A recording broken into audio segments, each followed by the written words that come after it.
এ তুই তো মানুষ না রে, তোর মধ্যে তো শয়তান ভর করেছে রে। তা তুই দড়ি কিনবি, দড়িতে একদম একদম গ্যারান্টি সহকারে তাহলে টাঙাবি, ঝুলে পড়বি। আমি শয়তান দেখিনি, কিন্তু তোর দেখার পরে তো ভাল লাগছে যে জীবনে শয়তান দেখার একটা স্বাদ আমার মিটে গেছে।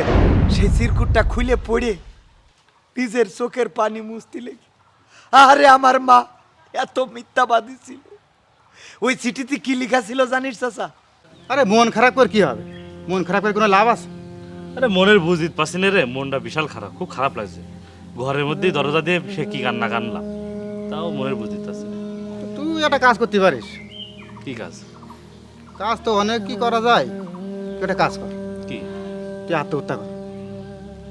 আত্মহত্যা করবো? আত্মহত্যা করবি না কিসের জন্য? এই 10-12 জন আত্মহত্যা করেছে পরীক্ষা ফেল করার জন্য। যারা পাশ করেছে এদের বাড়ি সাংবাদিক কয়জন গেছে, আর যারা আত্মহত্যা করেছে ওদের টিভিতে দেখাচ্ছে, নিউজ হচ্ছে। তোর মতো একটা ছেলে আত্মহত্যা করবে না কে? আত্মহত্যা কর। কি করবো আমি সেটাই ভাবছি, তাই তোর কাছে যুক্তি নিতে আসলাম। শোন, বেঁচে থাকলে তো ভাইরাল হতে পারবি না, মরে গেলে আরো ভাইরাল হবি তুই। তুই আত্মহত্যা কর। তোর মতো একটা ছেলে ফেল করেছিস, বেঁচে থাকার তাতে মরে যাওয়া ভালো।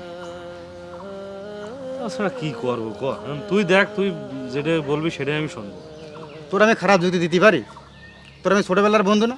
এই জন্যই তো। তোর আমি যে যুক্তিটা দিচ্ছি এইটাই সবচাইতে বেটার যুক্তি। আত্মহত্যাই একমাত্র সমাধান।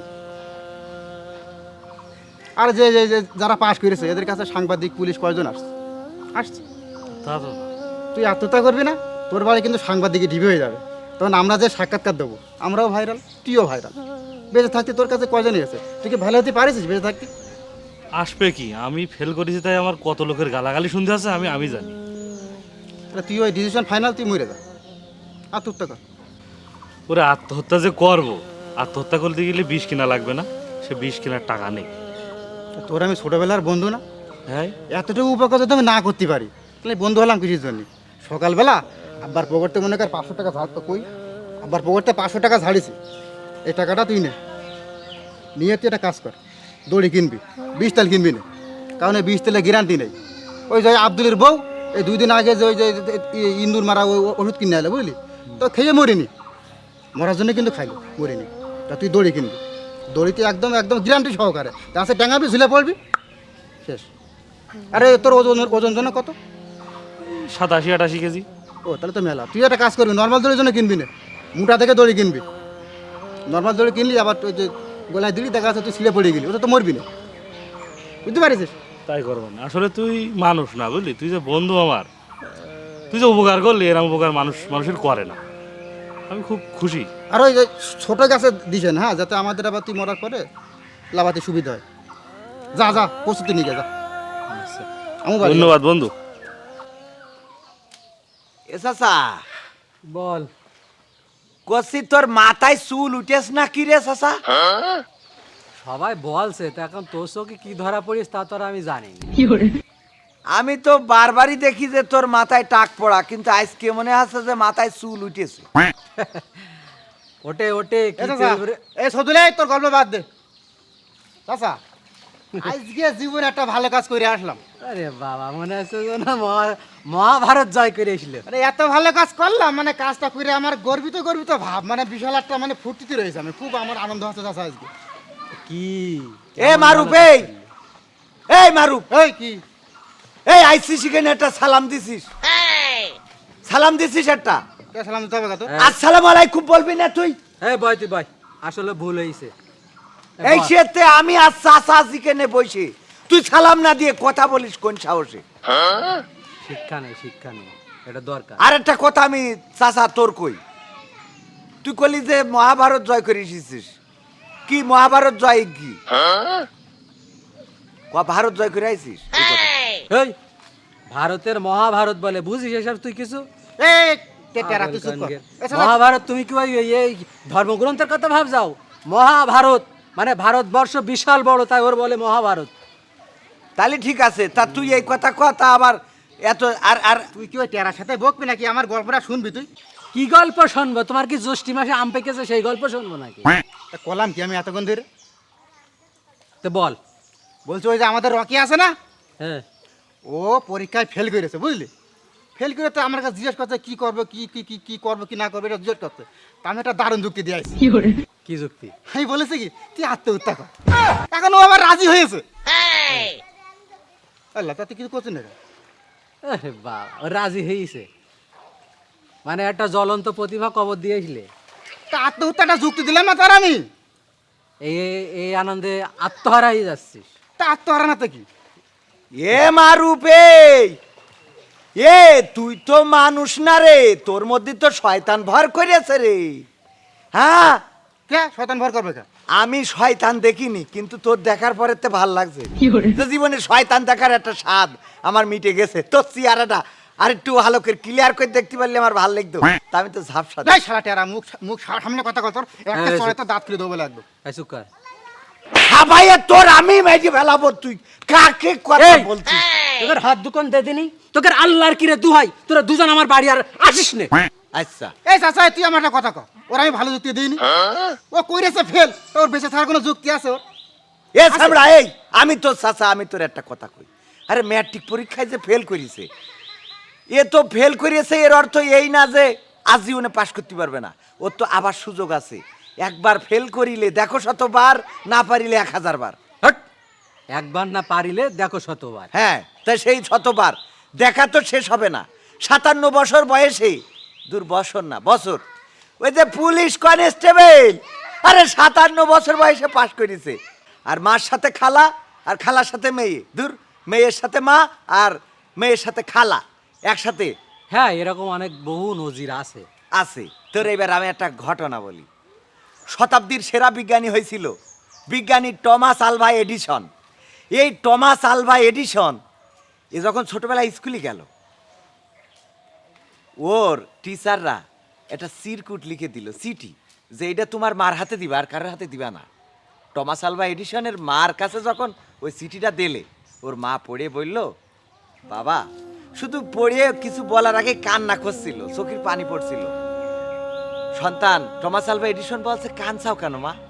তা বলছে কি, যে এই চিঠিতে লেখা রয়েছে তোমার এত প্রতিভা, এত ব্রিলিয়ান্ট তুমি, তোমাকে পড়ানোর মতো তোমার স্কুলে কোনো টিচার নেই, তাই আমাকে বলেছে যে আপনি আপনার সন্তানকে পড়ান আমাদের স্কুলে। আপনার সন্তানের মতো ব্রিলিয়ান্ট ছেলের পড়ানোর মাস্টার নেই। এই কথা বলার পরে আর স্কুলে না পাঠায় মা ওই টমাস আলভা এডিসনের পড়াইছে।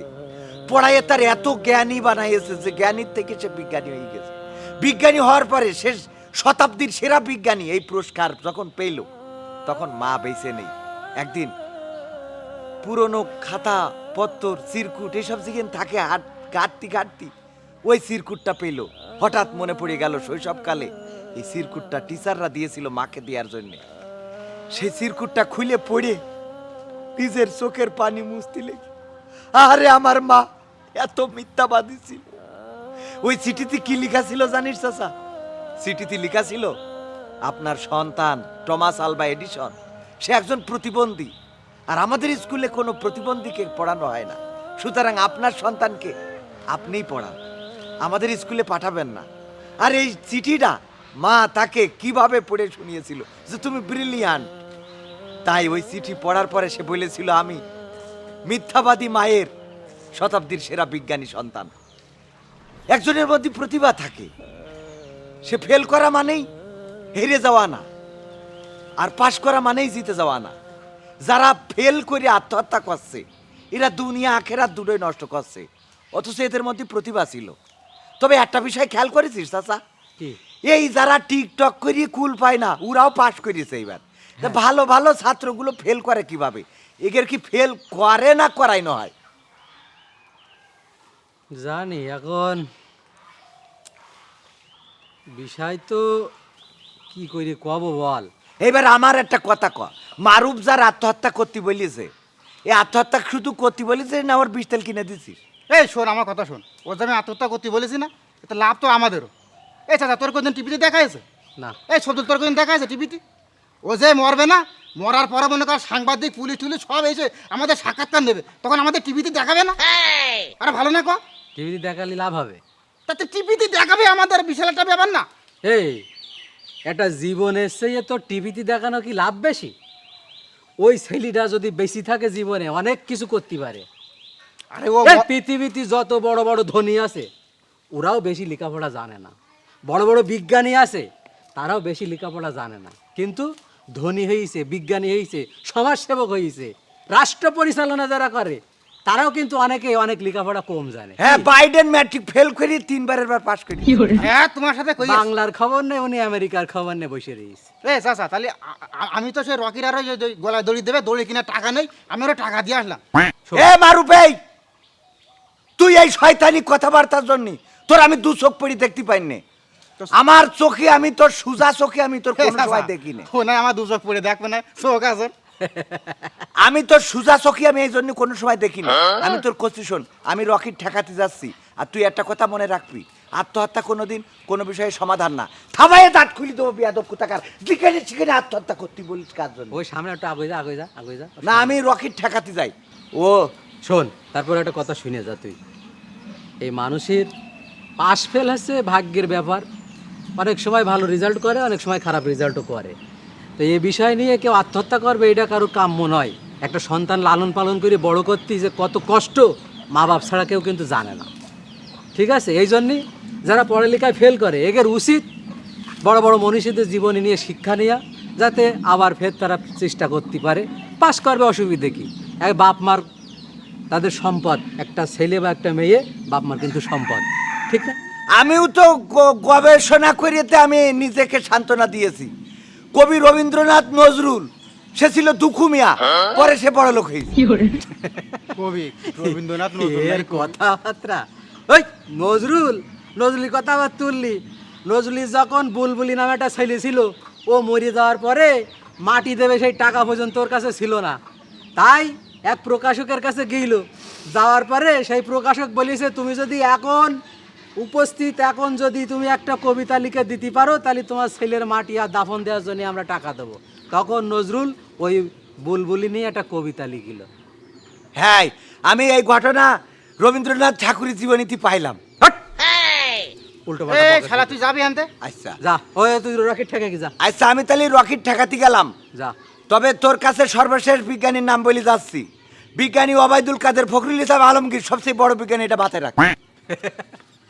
টেরা ও কথাবার্তা বলে ভালো, কিন্তু মধ্যে মাঝে এরকম কথা বলে হাসি না লেগে পারে না।